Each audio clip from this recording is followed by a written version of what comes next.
श्रीमन्नारायण नारायण नारायण, बोलिए भागवत भगवान की जय। आप समस्त भक्तवृंदों को मेरा सादर प्रणाम। इस समय श्रीमद् भागवत महापुराण तृतीय स्कंद 26वें अध्याय के 47वें श्लोक से यह प्रस्तुति प्रस्तुत है। नभो गुण विशेषोऽर्थो यस्य तच्छ्रोत्रमुच्यते, वायोर्गुण विशेषोऽर्थो यस्य तत्स्पर्शनं विदुः। हे माता, नभः विशेष गुणों, आकाश का विशेष गुण, यस्य अर्थात जिसका विषय है, तत्श्रोत्रम उच्यते, उसे कान कहा जाता है। वायो हो विशेष गुणों, और वायु का विशेष गुण, यस्य अर्थात जिसका विषय है, तत्स्पर्शनम विदुहु, उसे स्पर्शेंद्रिय जाना जाता है, त्वचा कहते हैं। तेजो गुण विशेषोऽर्थो यस्य तच्चक्षुरुच्यते, अम्भो गुण विशेषोऽर्थो यस्य तदरसनं विदुः, भूमेर्गुण विशेषोऽर्थो यस्य सघ्राण उच्यते। पूर्व श्लोक का यह भाव है कि गुण जिसका विषय है उसे कान कहा जाता है, वायु विशेष गुण जिसका विषय है उसे स्पर्शेंद्रिय यानी त्वचा कहा जाता है, त्वचा के नाम से जाना जाता है। और तेजः विशेष गुणा, तेज का विशेष गुण, यस्य अर्थ जिसका विषय है, तच्चक्षुच्यते, उसे नेत्र कहा जाता है। और अंभः विशेष गुणा, जल का विशेष गुण, यस्य अर्था जिसका विषय है, तद रसनम विदु, उसे रसना जाना जाता है, जिह्वा। और भूमे विशेष गुण, और भूमि का विशेष गुण, जिस अर्था जिसका विषय है, स घ्राण उच्यते, उसे घ्राणेन्द्रिय कहा जाता है, नासिका कहा जाता है।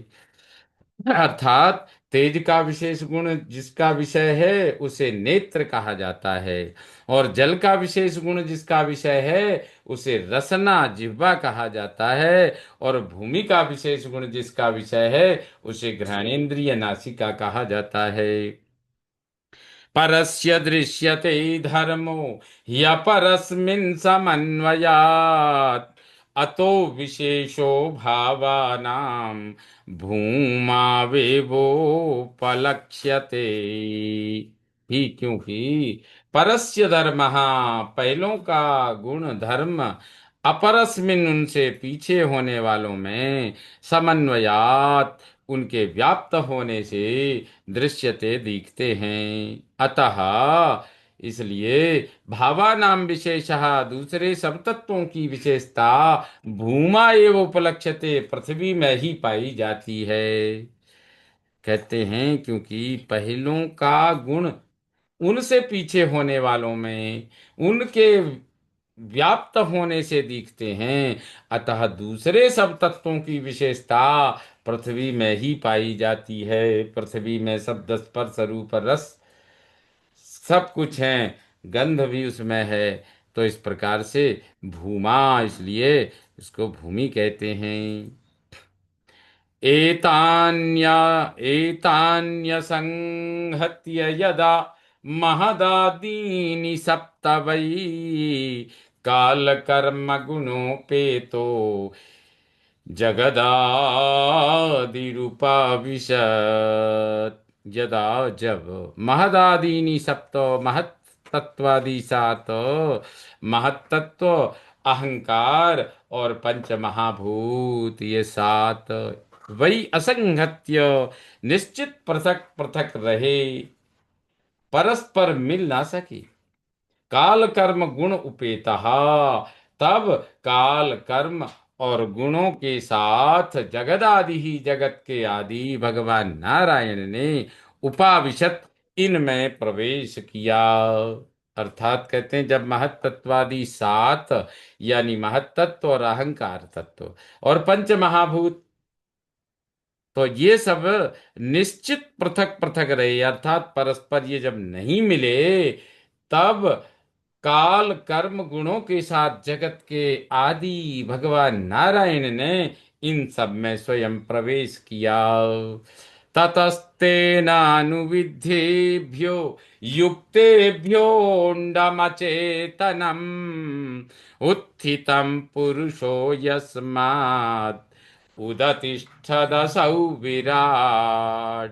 ततः तेन, तब उन नारायण द्वारा, अनुविद्धेभ्य क्षुब्ध किए गए, युक्तेभ्य परस्पर मिले हुए तत्वों से, अचेतनम अचेतन, अंडम उत्थितम एक अंडा उत्पन्न हुआ, यस्मात् जिससे, असौ विराट यह विराट पुरुष, उदतिष्ठत विराट पुरुष अभिव्यक्त हुआ, उत्पन्न हुआ। अर्थात कहते हैं, हे माता, तब उन नारायण द्वारा क्षुब्ध किए गए परस्पर मिले हुए तत्वों से अचेतन एक अंडा उत्पन्न हुआ, जिससे यह विराट पुरुष अभिव्यक्त हुआ। एतदण्डं विशेषाख्यं क्रमवृद्धैर्दशोत्तरैः तोयादिभिः परिवृतं प्रधानेनावृतैर्बहिः यत्र लोकवितानोऽयं रूपं भगवतो हरेः। एतदण्डं, यह अंड, विशेषाख्यम, विशेष नाम वाला है, क्रम दस उत्तर ही, क्रमशः 10 गुना, वृद्धि बढ़ते जाने वाले, तोय आदि भी, जल आदि, अग्नि वायु आकाश अहंकार महत तत्व से परिवृतम घिरा हुआ है, प्रधाने न बही, प्रकृति द्वारा बाहर से आवृत ही घिरा है, यत्र अयम, जिसमें यह, भगवतः हरे, हे भगवान श्री हरि का, लोकवितानहा, लोकों के विस्तार वाला, रूपम, विराट रूप है। अर्थात यह अंड विशेष नाम वाला है, क्रमशः 10 गुना बढ़ते जाने वाले, जल आदि यानी जल, अग्नि वायु आकाश अहंकार महत तत्वों से घिरा हुआ है, प्रकृति द्वारा बाहर से घिरा है, उसमें जिसमें यह भगवान श्री हरि का लोकों के विस्तार वाला विराट रूप है। हिरण्मयादण्डकोशादुत्थाय सलिलेशयात् तमाविश्य महादेवो बहुधा निर्विभेदखम्। हिरणमयात्, स्वर्णमय, सलिलेशयात, पानी में सोते, अंडकोशात, अंडकोश में, महादेव देवादिदेव भगवान ने तम आविश्य, उसमें प्रवेश करके, बहुधा अनेक प्रकार की, खम निर्विभेद, छिद्र इंद्रिय गोलक उत्पन्न किए। फिर उसमें एक छिद्र इंद्रिय गोलक, जिस प्रकार से हमारे कानों का बाह्य आकार, आंखों का बाह्य आकार आदि इंद्रिय गोलक उत्पन्न किए। अर्थात कहते हैं, स्वर्णमय, पानी में सोते अंडकोश में देवादिदेव भगवान ने उसमें प्रवेश करके अनेक प्रकार की छिद्र इंद्रिय गोलक उत्पन्न किए। निरभिद्यतास्य प्रथमम्, निरभिद्यतास्य प्रथमं मुखं वाणी ततोऽभवत् वाण्या वह्निरथो नासे प्राणो तो घ्राणयेतयोः। प्रथममस्य, पहले इसके, मुखम निरभिद्यत, मुख प्रकट हुआ, ततः वाणी अभवत, उसमें फिर वाणी वाग इंद्रिय उत्पन्न हुई, वाण्या चिन्ना, वाक इंद्रिय से उसके अधिदेवता अग्नि हुए, वाण्या बन्ही, वाणी के देवता अग्नि हुए। अथ ये तयो, फिर इसके नासे प्राण, अतः फिर इसके नासिका छिद्र, उनमें प्राण के साथ घ्राण, घ्राणेन्द्रिय उत्पन्न हुई। अर्थात पहले इसके मुख प्रकट हुआ, उसमें वाणी यानी वाक इंद्रिय, और वाक इंद्रिय से उसके अधिदेवता अग्नि हुए, फिर इसके नासिका छिद्र, उनमें प्राण के साथ घ्राणेन्द्रिय भी उत्पन्न हुई। घ्राणाद्वायुरभिद्येतामक्षिणी चक्षुरेतय, तस्मात् सूर्योऽन्यभिद्येताम् कर्णौ श्रोत्रं ततो दिशः। घ्राणात्, घ्राणेन्द्रिय से वायु अभिद्येताम, वायु प्रकट हुआ। एतयो अक्षिणी, फिर इसके नेत्र गोलक हुए। चक्षुः, उससे नेत्रेंद्रिय, तथा तस्मात्, उससे उसके अधिदेव, उसके अधिदेवता सूर्य, सूर्य प्रकट हुए। और फिर कर्णव, फिर कर्ण गोलक न्यभिद्येताम, इसके प्रकट हुए। तथा स्त्रोत्रम, उनसे श्रवणेन्द्रिय, और दिशा, उसके अधिदेवता दिशा, दिशाएं हुई, प्रकट हुई, दिशाएं हुई।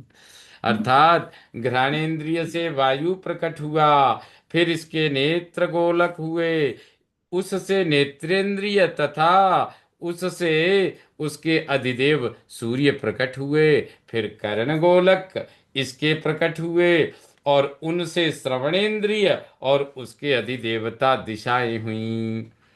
निर्विभेद विराजस्त्वम, निर्विभेद विराजस्त्वग्रो, त्वग् रोमस्म, रोमस्मश्रुवादयस्ततः।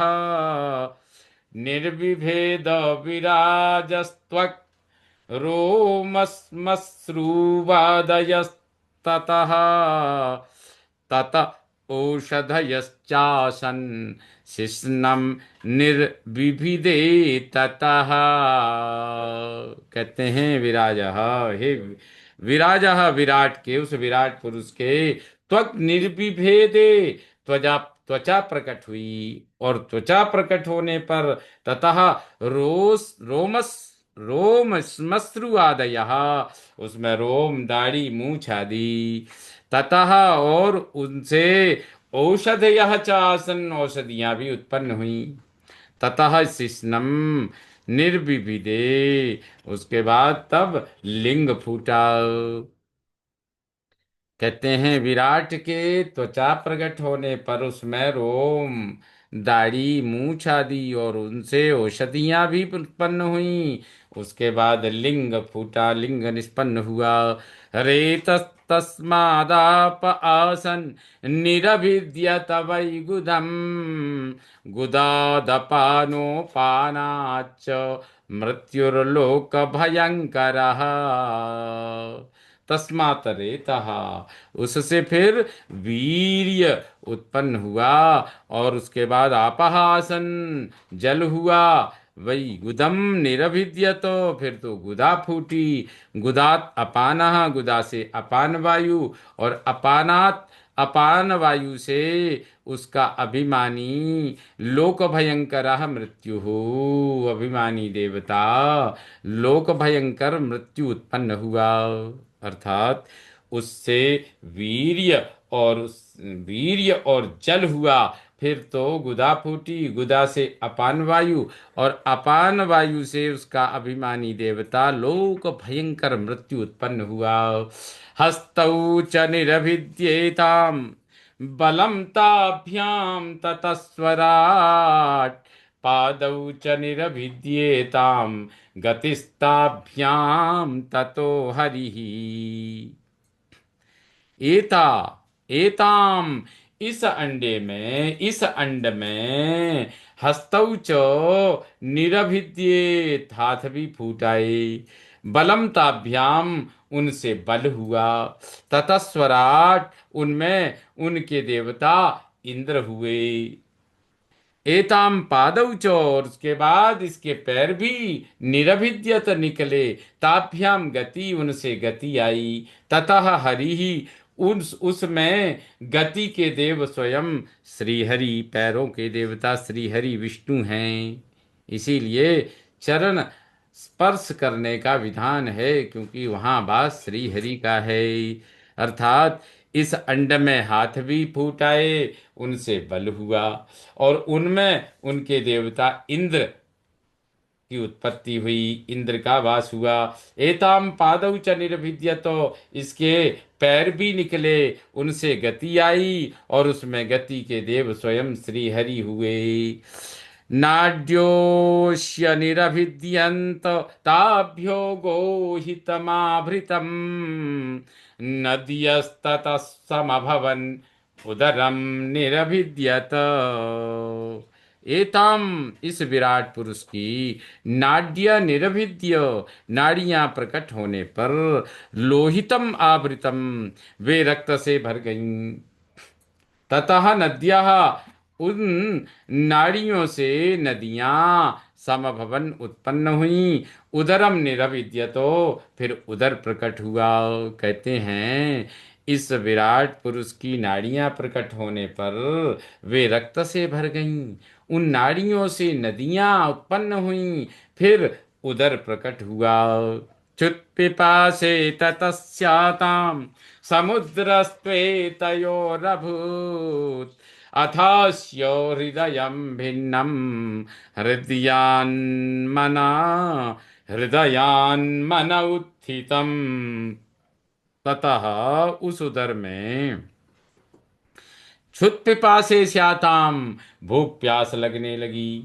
एतयोः, इसी उदर से, समुद्रः तु अभूत, समुद्र भी उत्पन्न हुआ। अथ अस्य, फिर इसके, हृदयम भिन्नम, हृदय उत्पन्न हुआ। हृदयात, हृदय से, मनोत्थितम, मन उठ खड़ा हुआ। कहते हैं उस उदर में भूख प्यास लगने लगी, इसी उदर से समुद्र भी उत्पन्न हुआ, फिर इसके हृदय उत्पन्न हुआ, हृदय से मन उठ खड़ा हुआ।